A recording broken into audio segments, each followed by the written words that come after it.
Un logement de médecins, un tricycle, une batteuse de riz, une égreneuse de maïs, de la sémence pour le maraîcher et des kits d'élevage de poulets de chair.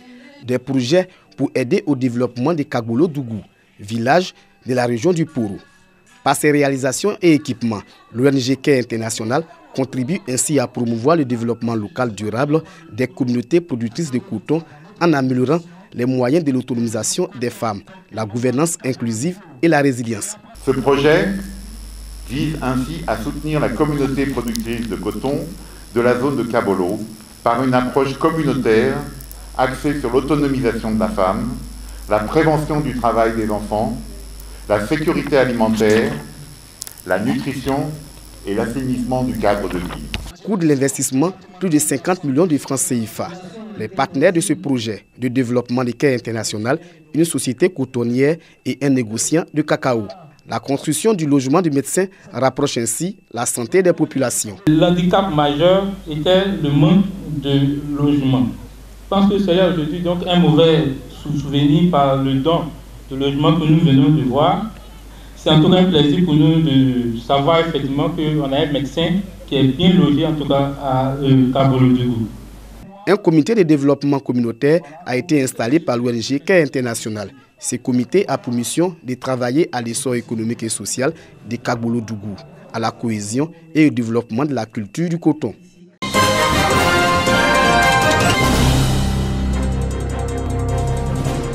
Morla-du-Lasso, village du département de Dabakala, amorce un autre pan de son développement. La mutuelle de développement du village se donne alors les moyens pour le bien-être des populations. Cela est possible avec une mutuelle forte. Les instants dirigeants de la mutuelle renouvelés. En 11 ans d'activité, sur 11 projets annoncés en début de mandat, 8 ont été réalisés par le bureau sortant. Bilan jugé positif. La réhabilitation des voies d'accès au village, le problème de l'eau, il y a le problème de la téléphonie et il y a la réhabilitation des locaux, des écoles primaires. Nous avons accompli une mission importante au service des populations. Swalio Gramouti est plébiscité par les filles et fils pour diriger la mutuelle les 4 années à venir. Une seule priorité pour le 3e président.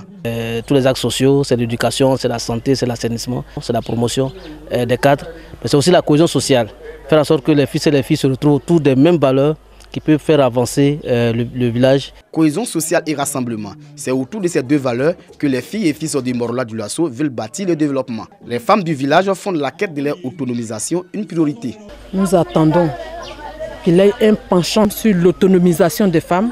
L'alphabétisation, on en a besoin ici. Le village de Morla-du-Lasso est constitué de 3 grandes familles, à savoir les Grands-Boutés, les Baïkouro, les Diagabaté. Ce village agricole est peuplé de plus de 3000 âmes. La mutuelle de développement de Morla-du-Lasso a été créée en 1998.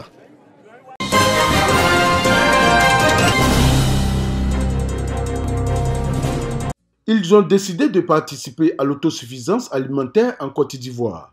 Mais mieux encore, ils veulent faire de leur département l'un des plus importants en matière de production de riz dans le pays.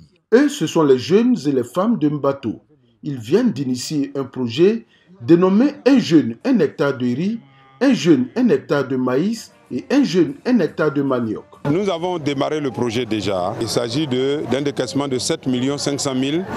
Et cette somme a profité à 160 jeunes. Et ça a profité la mise en place de 150 hectares de riz pluvial. Donc nous sommes à la 2e phase, c'est-à-dire nous faisons le lancement, mais après le lancement, nous réalisons encore 250 hectares de maïs et 250 hectares de manioc. Pour encourager cette initiative des populations, le député de la circonscription de Mbato et d'Assahara a fait un don de 7 500 000 francs CFA comme contribution. Pour une fois, eux-mêmes se sont organisés, ils sont venus me voir pour me demander de les soutenir à lancer un projet de 150 hectares de riz. Comme ça vient d'eux, je pense que cette fois-ci ça marchera. 660 jeunes hommes et femmes bénéficient de ce projet. Ils entendent tout mettre en œuvre pour que ce projet soit une réussite. Cette année, j'ai fait 2 hectares. Mais si maman nous aide pour aller devant là, je peux faire mon 4 hectares, 5 hectares. Compte tenu de ce que j'ai reçu pour mettre dans mon champ de riz, vraiment, hier même il a plu, vraiment, j'étais très content de voir le riz même développer. Donc pour le maïs même, je suis prêt à faire encore 2 hectares.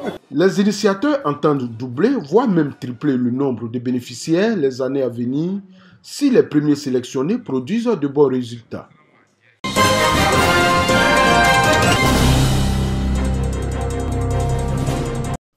Bouaké, deuxième plus grande ville de la Côte d'Ivoire, un peu à l'image de Kumasi, Ghana, le pays voisin.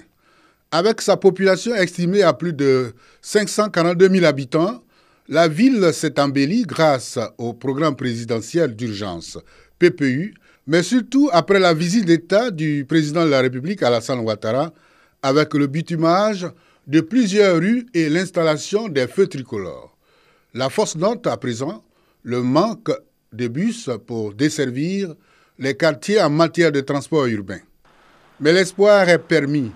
Les choses s'éclaircissent afin que cette réalité devienne un lointain souvenir. En clair, les responsables de la société de transport abidjanais, Sotra, s'activent pour l'arrivée de leur bus à Bouaké. Il s'agit pour nous de venir ouvrir le guichet unique pour la réception des candidatures, puisqu'il s'agit de machinistes que nous avons embauchés sur la ville de Bouaké. Et ensuite, il y a quand même la prise en charge sanitaire. Donc, la direction de la médecine au niveau de la Sotra sera pour parler avec les autorités sanitaires de Bouaké pour voir dans quelle mesure le personnel qui viendra ici pourra être pris en charge médicalement. Nous sommes prêts à tous les niveaux à accompagner la Sotra pour que la Sotra soit vraiment une réalité à Bouaké. Parce que Bouaké non seulement avait besoin d'infrastructures, on n'en a pas encore assez, mais on en a quand même pas mal. Ces infrastructures vont nous permettre, n'est-ce pas, de désenclaver la ville. Certains quartiers de la commune de Bouaké ne seront pas desservis par les bus. 8 lignes sont prévues, mais 5 seront en marche dans les premiers moments de la circulation des bus de la Sotra à Bouaké.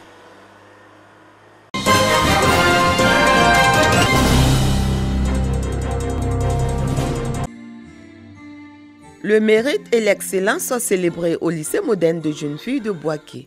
Les meilleurs élèves du lycée, issus des classes de 6e à la terminale qui se sont bien illustrés par leur ardeur et abnégation au travail au cours de l'année scolaire, ont été récompensés. L'initiative est des responsables du dit établissement pour promouvoir l'excellence et créer une saine émulation entre les apprenantes. La remise des prix a réuni les autorités locales, la famille éducative et les parents d'élèves. Au total, 22 filles ont été primées. Après 9 mois de dur labeur, nous avons voulu sélectionner les meilleurs des meilleurs pour pouvoir les gratifier de quelques récompenses.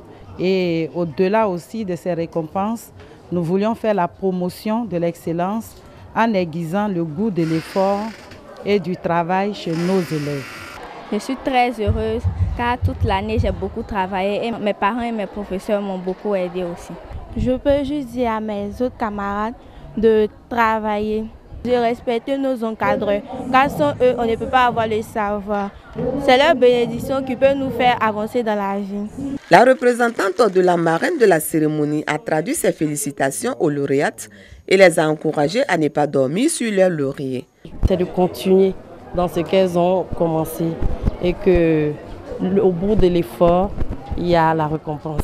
Les élèves ont été invités à la persévérance et à s'approprier les conseils de leurs enseignants afin d'être des modèles de réussite. Les participantes au FENAC Miss n'ont également pas été oubliées au niveau des récompenses. Remise de présents et prestations des élèves ont meublé la cérémonie de distinction des meilleurs élèves du lycée moderne de jeunes filles de Bouaké.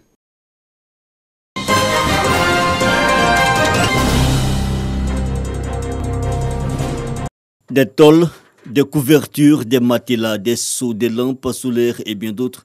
C'est la composition de chacun des 101 kits du Haut Commissariat des réfugiés sinistrés des villages du Za et de Bissagui dans la sous-préfecture de Boguédia, région du Haut-Sassandra. Cette organisation vient ici marquer sa solidarité aux victimes des affrontements survenus lors de la dernière élection présidentielle et son appui au gouvernement ivoirien pour la reconstruction des maisons des victimes. Après les évaluations menées en janvier et une autre évaluation approfondie menée au mois de mars, qui nous a permis de retenir le nombre de bénéficiaires éligibles pour l'assistance au niveau de la ZAR. Aujourd'hui, c'est d'assister les plus vulnérables des personnes déplacées dans le lieu d'origine au niveau de la ZAR. Le matériel reçu aujourd'hui, c'est pour réhabiliter leurs maisons qui ont été détruites à ZAR et non prendre ce matériel-là, aller construire d'autres maisons dans des campements ou bien d'autres villages. Lorsque nous viendrons dans 1, 2, 3 mois, nous puissions trouver un village reconstruit. Ce sont 16 kits pour ZAR et 85 pour Bissagué et Djifra. Ces familles sont sélectionnées sur la base des critères que sont entre autres la maison non encore réhabilitée et la précarité. Ce geste est apprécié par les bénéficiaires ainsi que les autorités administratives du département de Daloa. Avec ce qu'ils ont fait, on va se débrouiller pour avoir au moins un abri, pour pouvoir dormir.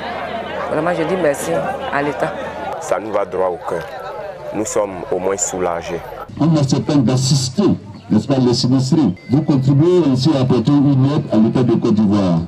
Les affrontements du ZAR du 31 octobre dernier, par exemple, ont fait un mort et 15 habitations parties en fumée. Les administrateurs des départements d'Issia et de Daloa ont donc invité autochtones et allogènes au vivre ensemble harmonieux et à la cohésion sociale.